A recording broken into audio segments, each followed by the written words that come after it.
Welcome back to episode 2 of the Banter Ball podcast. I'm going to be the host today. I'm Brennan Kirkpatrick. I'm joined alongside Korey Moore and Kyle Pritchard. Boys, are you ready to get some bantering on some I hope so. I'm so ready. Yeah, Korey, I know you're ready, Korey. You took 7 pages of notes. That's actually crazy. That's insane. Take the hard job of being the moderator. I had to do it last week. I didn't think it was that hard. I can do it. You know, it's light work. It's light work over here. I do got to make sure this mic doesn't fall down, though. It's currently being propped up on a music stand, and I already kicked the legs of it once and almost fell over, so that's not good. Where are you? I'm in like a music practice. Yeah, room. same. Yeah, Kyle knows what's up. It's like soundproof in here, so no one can hear me on the outside. It's kind of cool.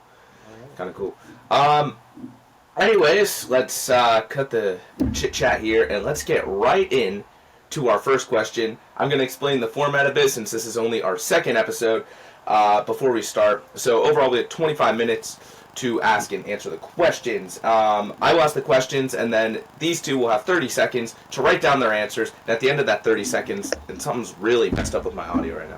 All right, we got stopped. All right, they'll have 30 seconds.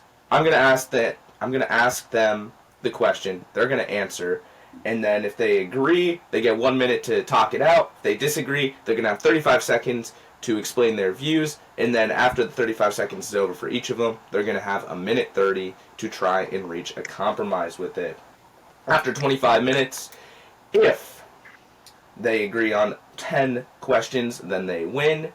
If they disagree and can't reach 10, then they will enter a speed round, which is just a bunch of yes or no and kind of fun questions to ask. And there's I got to figure out what's happening with this mic right now. It has to let one loose a little bit.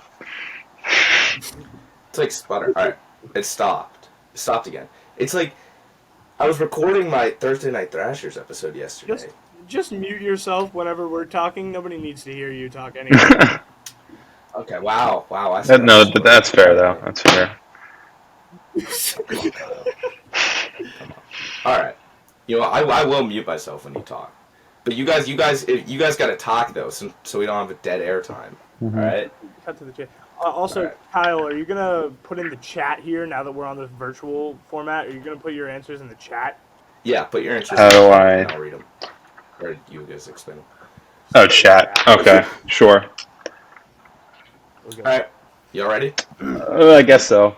All right. Let's get into it. The first question. As the NBA in-season tournament transitions into the knockout stage, what team has been the most surprising in the tournament? Your 30 seconds starts now. All right, and the time is up on that. They answered very fast. They had 2 different answers. Korey, you typed your answer first. Let's see what you have to say. Just make sure you say your answer for the viewers or the listeners to hear. Sure. When's my time starting?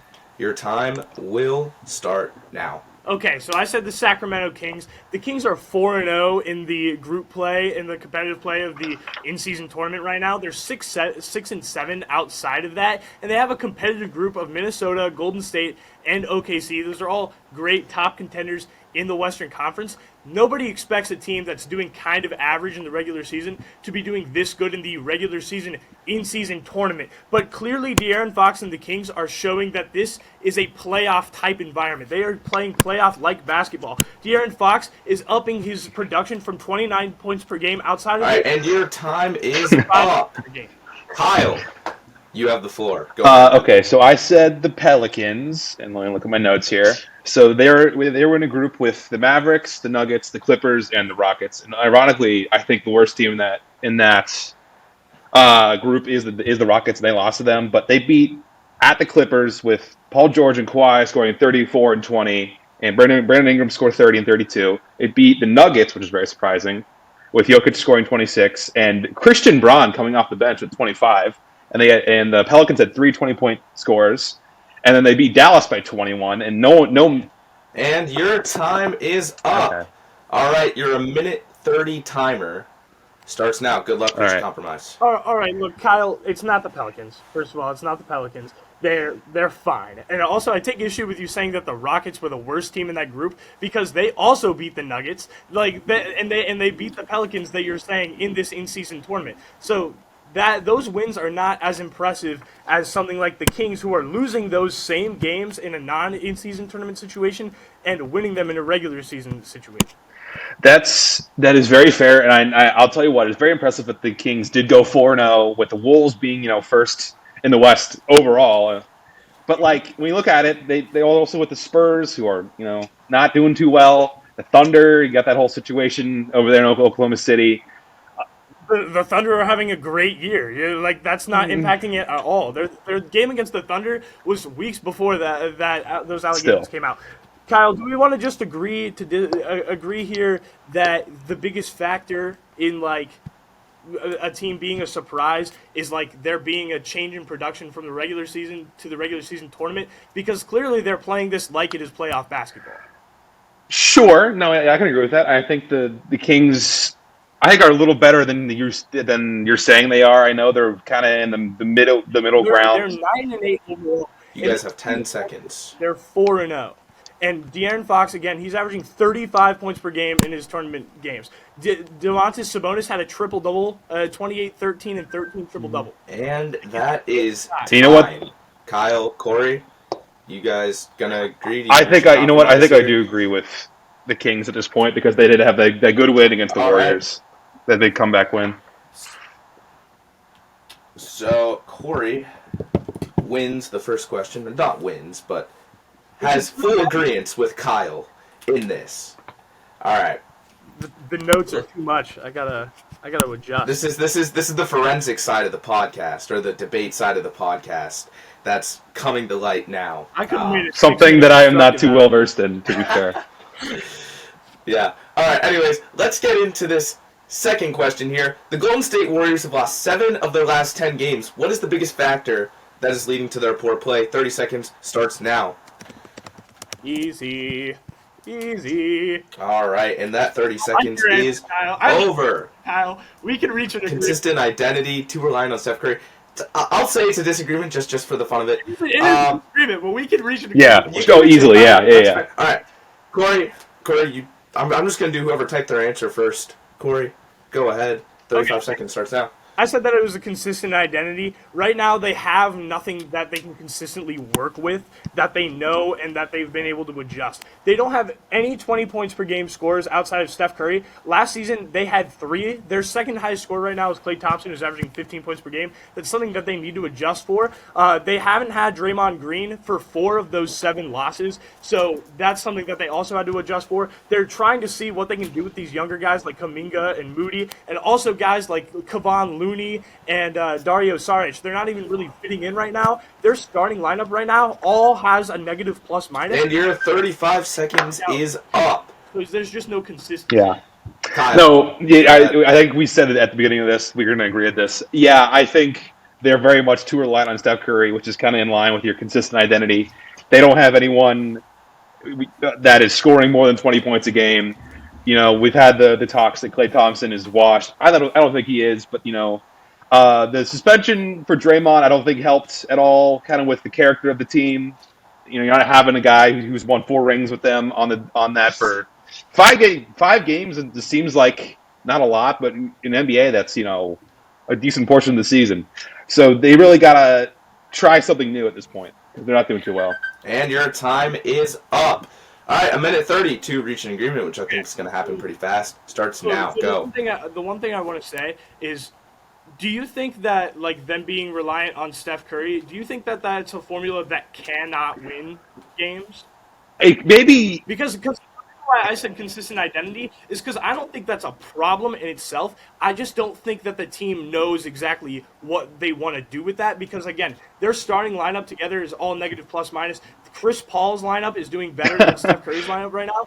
If they have Draymond Green, if they are consistently having Steph Curry as their reliant scorer, I think that can work. They just need more time and more consistency to Yeah, definitely. I mean, obviously Steph is a top 5 player still, which is incredible for he's not too old, but he's getting there. and I think the process of being reliant on Steph Curry can work, but it's not working now. So I think some sort of change does have to happen. You said the Chris Paul line is doing better than Steph Curry, but something it has worked in the past, obviously, but I think the league has kind of figured it Well, out. it hasn't even worked in the past because, again, the past few years, they've had more scores than just Steph Curry, which is something they don't have right now. So, I think we can agree that like they just need to be able to have a team 10 seconds left. and then have that like set Yeah. in stone and be able to work out those Kings. I agree. Okay, I agree. All right, so you guys reached an agreement then there.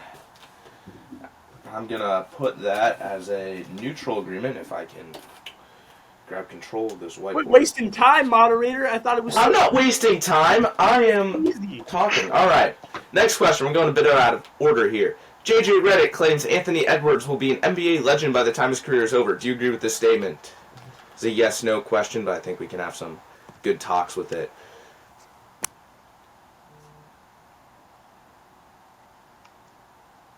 Waiting on a response from Kyle. Uh-oh, Kyle. Kyle's unsure.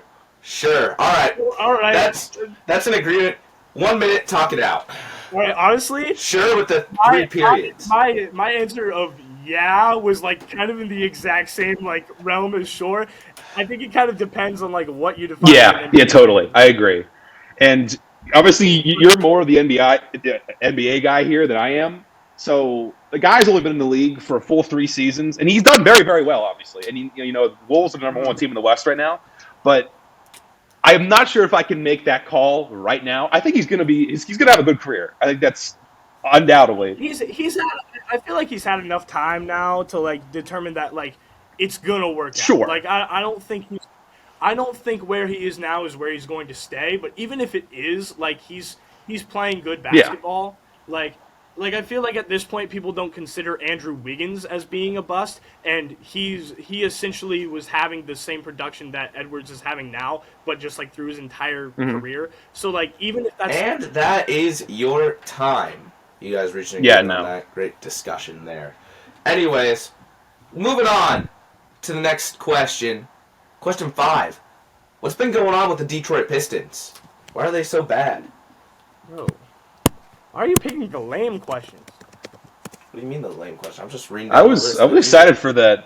One of the questions we skipped, but Yeah, that might be a speed round. It might be a speed round. I don't know. Well, I like that. It's going to be hard to reach an agreement on that. We kind of got it. All right.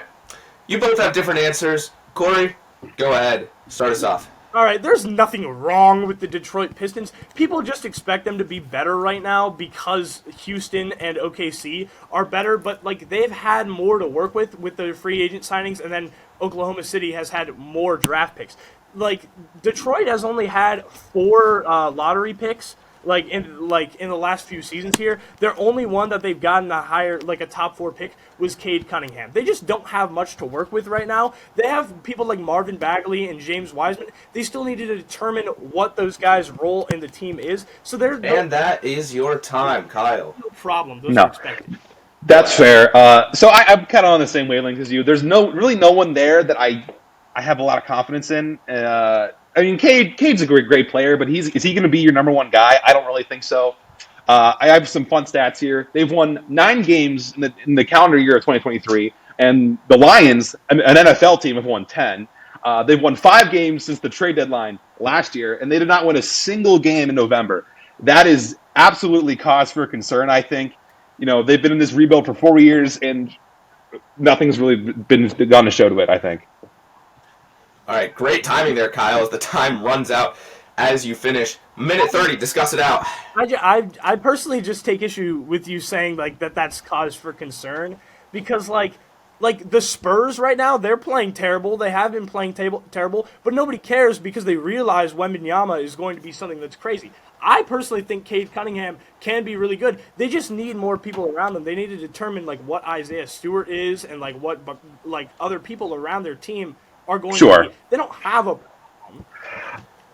Sure, yeah, I can kind of make an amends on that. It's just even the worst teams win sometimes, It is very minimal, but again, like I don't know the Spurs record at the top of my head, but I think they only have one or two more wins at this point, generational talent. which is a little more surprising. I'm not worried. If I'm the Detroit Pistons, I'm not worried. I'm the opposite. I think if you don't win any games in a month, you should be very, very worried. Okay. So then let's talk about the Cade Cunningham thing then. Like how far do you think he can be ceiling wise? I think I give him another 2-3 years to him to be that number one guy, and if they don't even make like a Then they change pace. absolutely, yeah, I think I can agree with that because that's going in line with me saying I'm not concerned right now. They have time to work it out. sure, but you would like some results rather than none. I know what you're saying, but like I think I can agree with you that like And that is time. The clock is ticking, but I feel like I think All right, if you guys reached an the agreement- clock's a lot closer than you think. Okay, fine. Agreement? All right. You did not reach an agreement there. All right. We're going to move on to the next question here. This is about my Indiana Pacers. Is this Indiana Pacers hot streak a fluke, or can they continue this throughout the season? I know they've lost 2 in a row now, but your time starts now. Go. I'll wait for you to answer, Kyle, so you can talk first. I appreciate that. Thank you. All right, Kyle. So, you now have the floor. They can easily... No. Ironically enough, one of the questions we did skip was what NBA player are you thankful for? And I put Tyrese Halliburton because he has been on a wreck. Look, I'm a Miami Heat fan, and they did beat the Pacers last night. But he has been on a wreck. He's averaging 27 a game, 27 points a game, 3.6 rebounds, 11.8 assists per game. His lowest in the last 5 games has been 26, and he dropped 44 in Miami last night. He has a pretty good support cast, with Obi Toppin, Buddy Hield, Miles Turner. But he's definitely like the quarterback of this offense. And that is your time. Korey, go ahead. Okay, so funny enough, Kyle's answer was they can easily be a 4-5 seed. My answer was that Tyrese Halliburton was not a fluke. Tyrese Halliburton can last. We've seen scorers break out, especially guards in recent years, like Shai Gilgeous-Alexander and De'Aaron Fox. Those people have not regressed quickly. I don't think that's going to happen for Halliburton. And Halliburton is even more sustainable because he's so reliant on his distribution and ability to handle the ball. So I think that's great. I don't think he's going anywhere, so I don't think the Pacers are going anywhere. And right now, the Pacers are doing... And that is your time. So I feel like you guys did reach an agreement. You both talked about Tyrese Halliburton. Do you want to mark that down as an agreement and just move on to the next question? Because I feel like you're on the same page here. Well, I mean, I can maybe talk about... I want to talk a little bit. I want to talk a little bit. I'll set the 30-second timer here for this one. Go ahead. Okay, I don't think that the Pacers are doing anything incredible right now. They need more, but I feel like it's completely sustainable. Absolutely. I don't think it's a fluke. And like when you're saying they could easily be a 4-5 seed, I think that's the case because that's what Tyrese Halliburton in himself can bring. And also Miles Turner is playing great with Tyrese Halliburton. I think that can absolutely work. And I think Halliburton is one of the most sustainable superstars that we've seen as far as a guard because he has every part of his game already. And especially this season. That is time. All right. We're going to move on to the next question. This question, we're taking a step away from basketball and entering the NFL world. So C.J. Stroud's been playing lights out as a rookie, which is bad for anyone who thought the Wonderlic test is a good way to judge players. What tests at the Combine, if any, are a key to determining if an NFL prospect will boom or bust? 30 seconds starts now. I'll let Korey go first. I'll let Korey respond first. Ooh. That's an interesting response there, Korey.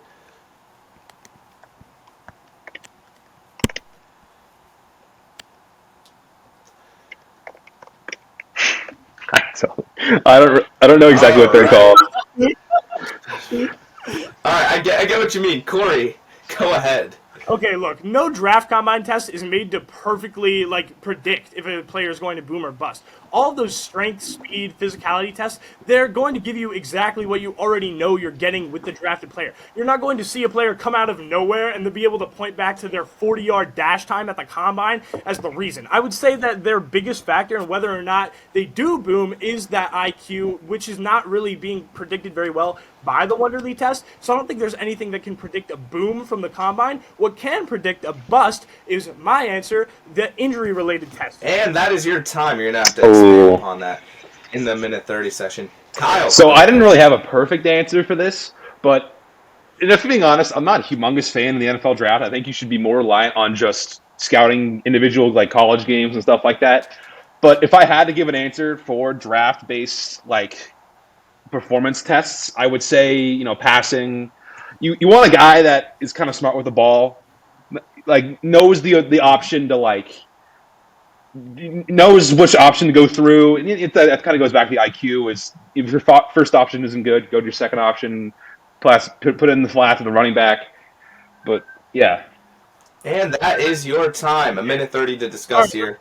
Go right ahead. I agree that those are the factors of whether or not a player is going to boom or bust. But I don't think there's anything in the combine right now that is going to help you know. Exactly. That's why I'm not a big fan of the combine. All right. Great. All right. You guys reach an agreement here?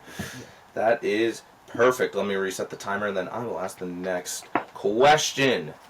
We're rolling right along here. Question 8. Going to the NHL, our first ever NHL question. The New York Rangers are now, or at least were as when I was writing these notes, on top of the NHL points-wise. What has been the biggest key to their success? All right. Waiting on Kyle's answer here. All right, so you guys agree. You agree.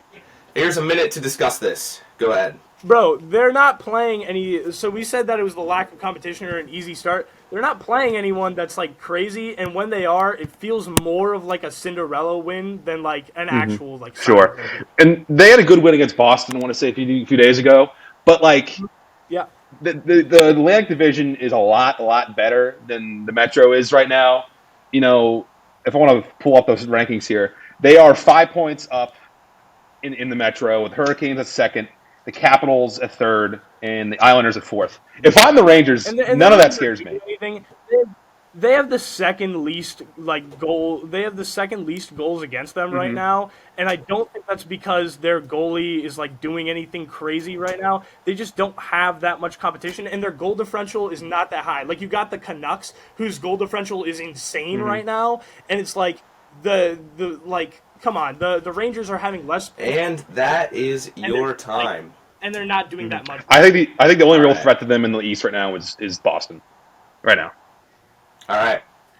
Anyways, move on. We're going to hit one more sport here before we go back to the NBA.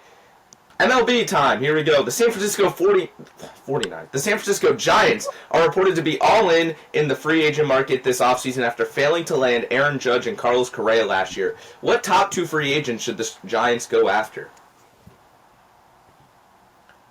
All right, Corey's got his answer here. I think I'll let Korey go first here. I think I'll give me a moment here.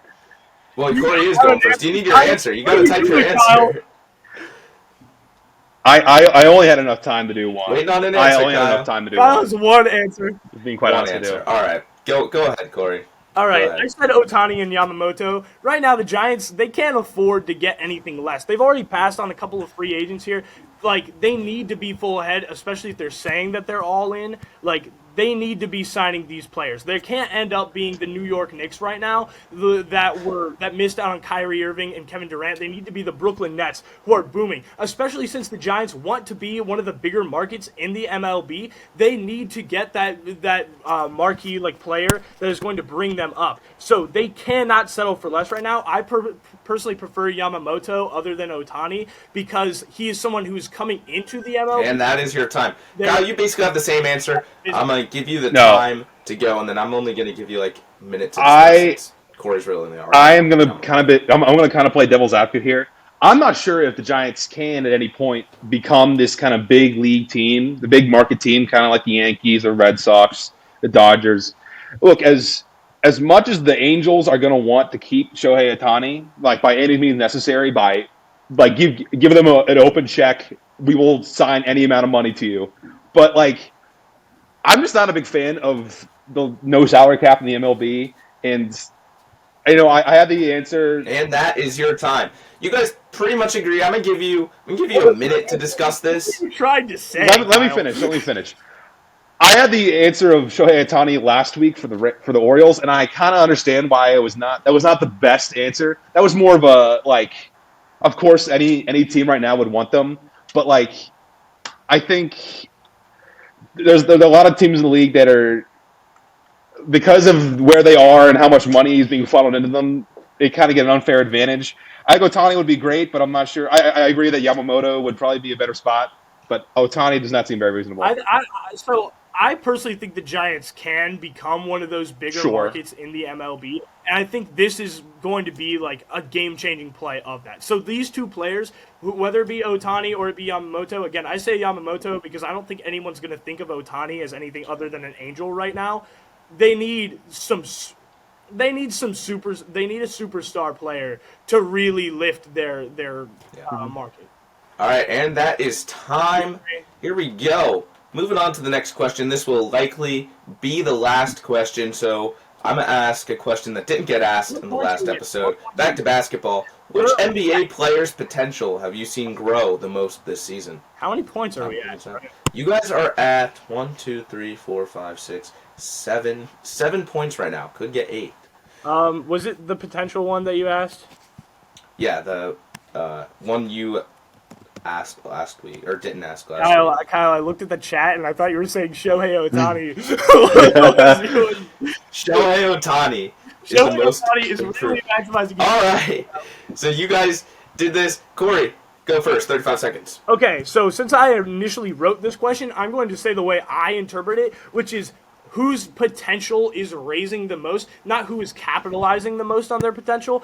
I don't think anybody, like whether that be Scotty Barnes or Şengün or Tyrese Haliburton, I don't think that was potential that I personally did not see coming into this before. My answer was Jalen Suggs. I never thought that Jalen Suggs was going to be like an all-NBA caliber player on a championship-winning team, but he's showing now with Paolo Banchero and Franz Wagner. I think he can be that second or third guy, which is something I didn't. And that is your time, Kyle. No, defend my boy Tyrese. I understand your points there. I think Suggs is with the context of that question makes a lot more sense than Haliburton. But I think the jump. I was not like a humongous fan of Haliburton. I thought he would do well, but the jump that he made this season, he has made this season, and probably will continue to make, is very, very impressive. I already told you the stats. I was kind of my answer for one of the last questions. I think he's very, very, very, very great right now. All right. We're going to end that there. You guys have 1:30 to discuss. Go ahead. Yeah, like, if you've been following the NBA the last couple of years, you know Haliburton was going to be, was capable of this. Like, but he unlocked, he's in third gear right now. He unlocked it.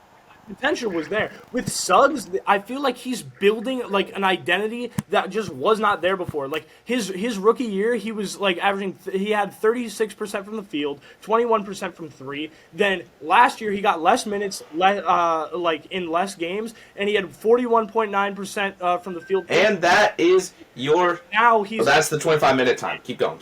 Now he's getting those minutes again. So I would say that now he's averaging 45% from the field, 37% from three. He's building something that wasn't there. Sure, yeah. With the context you gave in the question, that's a better answer, I think. Jalen Suggs. Cool. All right, so you guys in agreement with Jalen Suggs then? Jalen Suggs. And also, all right. Obviously Jalen Suggs was incredible in college, but he didn't seem like he was going to be that in the NBA, at least not to me. And now it's seeming like he can adjust his game. Right? That's all right. You guys have agreed on 7 questions. I thought we already... not 7, 8. You've agreed on 8. You need 2 more. So we're going to get into the speed rounds here real quick. The first question I have for you. Is Gail Lewis the greatest Walmart employee of all time? Absolutely. Yes. Just you. One of the best. All right. That is one answer. All right, and the second one, another greatest of all time question. Is Lightning McQueen the greatest Piston Cup racer of all time? No. Oh. Oh. You guys agree? All right, who is it then? Who is it? We win. No, we win. Bro, I have... Can I just hear what you gotta say before we end this? Yeah, Kyle, what's your answer? Doc Rivers. Definitely Doc Rivers, I would say. The 76ers coach? Oh, no, what's his name? It's Doc something. The Doc Hudson Hudson. Hornets? Yeah, Doc Hudson. sorry. I have so much NBA in my head. How did you not know that? Guys, I think Shohei Ohtani is the best. Okay, look, we're talking about a lot of NBA here, okay? Dude, I knew it was Doc something. Oh my God. Did you see the clip of Stephen A. arguing this on First Take or not First Take? One of the shows. That was great. Funny. I do want to say about Gail Lewis.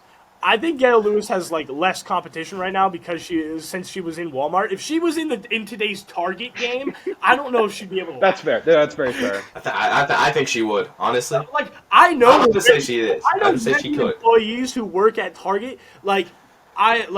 That's a different game from Walmart, and I just like I feel like she's in a weaker market. Like if she's playing at the Walmart level. That's certainly an interesting take here. To end this podcast today, we want to thank you guys for watching. Make sure to follow us on Instagram, Twitter, Huge fist YouTube, TikTok, wherever we're on. We're going to be making all sorts of content with this episode, so make sure you stay tuned for that. Without further ado, I'm Brennan Kirkpatrick, joined with Korey and Kyle Pritchard, and we will see you guys next week. Happy Goodbye. holiday.